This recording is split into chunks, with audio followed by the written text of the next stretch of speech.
তো হ্যালো বন্ধুরা, তোমাদেরকে স্বাগত জানাই আবার একটা নতুন ভিডিওতে। তো আজ আমরা এই ভিডিওতে এই মনিটরটি আনবক্সিং করব এবং এই মনিটরের কী কী ফিচার্স রয়েছে সেই সম্পর্কে জানবো। তো তোমরা যদি এই চ্যানেলে নতুন হয়ে থাকো তো চ্যানেলটা সাবস্ক্রাইব করে আমাদের সাথে থাকতে পারো, আর ভিডিওটি যদি ভালো লাগে ভিডিওতে অবশ্যই একটা লাইক করে যেও। তো এই মনিটর সম্পর্কে আমরা আজ এই ভিডিওর মাধ্যমে বিস্তারিত জানার চেষ্টা করব। এই মনিটরে কী কী ফিচার্স রয়েছে না রয়েছে সমস্ত কিছু কিন্তু আজকের এই ভিডিওতে আমি তোমাদের সাথে শেয়ার করব। তো এখানে দেখতে পাচ্ছ আমাদের কাছে একটা মনিটর আছে। মনিটরের ব্র্যান্ডের নাম হলো ধাওয়া, যার ফিচার্স রয়েছে এখানে 22 ইঞ্চি এলইডি মনিটর রয়েছে। এছাড়াও আরও অনেক ফিচার্স কিন্তু এই মনিটরের মাধ্যমে রয়েছে। তো ভিডিওর আগে আমি তোমাদের সবার কাছে রিকোয়েস্ট করব, তোমরা যদি এই চ্যানেলে নতুন হয়ে থাকো তো চ্যানেলটা সাবস্ক্রাইব যদি না করে থাকো তাহলে অবশ্যই চ্যানেলটা সাবস্ক্রাইব করে আমাদের সাথে থাকতে পারো। তো এখানে দেখতে পাচ্ছ আমরা কিন্তু মনিটরটা সবার প্রথমে আনবক্সিং করে নেব। আনবক্সিং করার জন্য প্রথমে এখানে যে কাট করতে হবে সেগুলো কিন্তু আমরা কাটগুলো করে নিয়েছি অলরেডি। তো এবার আমরা কি করব, এই বক্সটি কিন্তু খুলে নেব। তো এখানে দেখতে পাচ্ছ বক্স কিন্তু আনবক্সিং হয়ে গেছে। এর মধ্যে থেকে যে সমস্ত ইনস্ট্রুমেন্টগুলো আছে সেগুলো কিন্তু আমরা বের করে নেব। যেমন প্রথমে এখানে আছে এইচডিএমআই কর্ড। এইচডিএমআই কর্ডটা কিন্তু আমরা এখানে বের করে নিয়েছি, যার থ্রুতে আমরা কিন্তু টিভিতে আউটপুট দিতে পারবো বা মনিটরে কিন্তু আমরা আউটপুট দিতে পারবো এই এইচডিএমআই এর পদ্ধতিতে। এখানে কিন্তু আরও একটা পোর্ট রয়েছে যেটা হলো ভিজিএ পোর্ট, যার মাধ্যমে কিন্তু আমরা এই টিভিটি কানেক্ট বা এই মনিটরটি কিন্তু কানেক্ট করতে পারবো। এটা দেখতে পাচ্ছ এখানে একটা রয়েছে পাওয়ার অ্যাডাপ্টার, যার থ্রুতে আমরা মনিটরকে পাওয়ার সাপ্লাই দিতে পারবো। তো এটা জানার জন্য তোমরা কিন্তু ফুল সেট আপ ভিডিওটাও দেখতে পারো, কিভাবে আমরা আমাদের কম্পিউটারটাকে বা পিসিটাকে ফুল সেট আপ করেছিলাম। সেই ভিডিওটা যদি না দেখে থাকো ওই ভিডিওটাও কিন্তু তোমরা ডেসক্রিপশনে দেওয়া লিঙ্ক থেকে বা ওপরের আই বটনের দেওয়া লিঙ্ক থেকে তোমরা দেখতে পারো। তো এখানে আমাদের কাছে রয়েছে একটা ম্যানুয়াল গাইড এবং এখানে আছে ওয়ারেন্টি কার্ড। এই মনিটরটির কিন্তু 3 বছরের ওয়ারেন্টি রয়েছে এবং এর প্রাইস জানার জন্য তোমরা ভিডিও ডেসক্রিপশন অবশ্যই একবার চেক করে নিতে পারো। তো দেখতে পাচ্ছ কিন্তু আমরা বক্স থেকে সব কিছু এক এক করে আনবক্সিং করে নিয়েছি।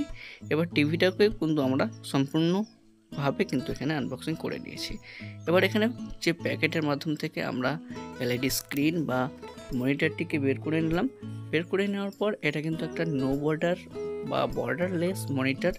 এর মধ্যে কোনো বর্ডার নেই। 22 ইঞ্চি স্ক্রিন, ফুল স্ক্রিন তোমরা কিন্তু পেয়ে যাচ্ছ এই মনিটরের মাধ্যমে।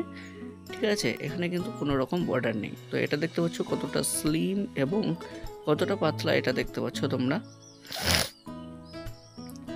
তো এখানে দেখতে পাচ্ছ পেছনের দিকে কিন্তু একটা স্ট্যান্ডের স্লট রয়েছে, যার থ্রুতে আমরা এই মনিটরটিকে স্ট্যান্ড করাতে পারবো।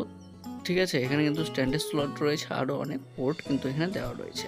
তো এখানে দেখতে পাচ্ছ এটা কিন্তু স্ট্যান্ডের স্লট, যার থ্রুতে আমরা মনিটরটিকে দাঁড় করাতে পারবো। ঠিক আছে, এই স্ট্যান্ডের স্লটে কিন্তু আমরা স্ট্যান্ডটিকে লাগাতে পারবো। আর এখানে কিছু পোর্ট দেওয়া রয়েছে যেটা তোমরা চাইলে দেখতে পাচ্ছ। ভিজিএ পোর্ট রয়েছে, এইচডিএমআই পোর্ট রয়েছে এবং ডিসি পাওয়ার সাপ্লাই রয়েছে। এছাড়াও নিচের দিকে তোমরা এখানে দেখতে পাচ্ছ কতগুলো সুইচ দেওয়া রয়েছে, যার থ্রুতে কিন্তু আমরা এই মনিটরটির ব্রাইটনেস কমা বাড়া করতে পারবো। ঠিক আছে, এছাড়াও আরও অনেক ফিচার্স দেওয়া রয়েছে যেগুলো আমরা চেঞ্জ করতে পারবো বা মডিফাই করতে পারবো। ঠিক আছে, তো তোমরা চাইলে পরে এই সুইচগুলোর মাধ্যমে কিন্তু তোমরা ব্রাইটনেস কমা বাড়া করতে পারো বা ডিসপ্লেটিকে তোমরা মডিফাই করতে পারো। এটা কিন্তু আমাদের স্ট্যান্ড, এই স্ট্যান্ডটাও কিন্তু মনিটরের বক্সের মধ্যেই ছিল, যেটা আমরা বের করে নিয়েছি। এই স্ট্যান্ডটা এখানে লাগাতে গিয়ে প্রচণ্ড হার্ড এবং প্রচণ্ড একটা হার্ড স্ট্যান্ড লাগানো অতটাও খুব সহজ নয়। তোমরা এটা লাগাতে পারবে, তার জন্য আমরা অলরেডি আগে থেকে লাগিয়ে রেখেছি। এবার আমরা এটাকে কিভাবে টিভির মাধ্যমে বা মনিটরে কিভাবে ফিক্সড করবো সেটা আমরা তোমাদেরকে দেখাবো। তো এটা দেখতে পাচ্ছ এরকমভাবে কিছুটা আমরা কিন্তু মনিটরের পেছনে কিন্তু এটা এরকমভাবে ফিক্সড করে দেব। তো দেখতে পাচ্ছ আমাদের স্ট্যান্ডটা কিন্তু এখানে ফিক্সড হয়ে গেছে অলরেডি। তো আমি একবার চেক করে নিলাম। তো চেক করে নেওয়ার পর দেখতে পাচ্ছ আমরা মনিটরটিকে এরকমভাবে কিন্তু এখানে দাঁড় করিয়ে রাখতে পারবো খুব সহজেই। তো দেখতে পাচ্ছ আমাদের মনিটরটা কিন্তু অলরেডি স্ট্যান্ড হয়ে গেছে। তো এরকমভাবে কিন্তু আমরা মনিটরটিকে স্ট্যান্ড করিয়ে রাখতে পারবো। তো দেখতে পাচ্ছ এখানে মনিটরটি কিন্তু আমাদের স্ট্যান্ড হয়ে গেছে। তো বন্ধুরা, আজকের এই ভিডিওতে আমরা এই ধাওয়া মনিটরটি সম্পর্কে জানার চেষ্টা করলাম। যদি তোমাদের এই ভিডিওটি ভালো লাগে থাকে তাহলে অবশ্যই লাইক করো, তোমার বন্ধুদের সাথে শেয়ার করতে পারো। চ্যানেলে নতুন হয়ে থাকলে চ্যানেলটা সাবস্ক্রাইব করে আমাদের সাথে থাকতে পারো। তো আজকের ভিডিওটি এই পর্যন্ত, ফিরে আসবো নতুন একটা ভিডিও নিয়ে, নতুন একটা টপিক নিয়ে। ততক্ষণ জয় হিন্দ, জয় ভারত।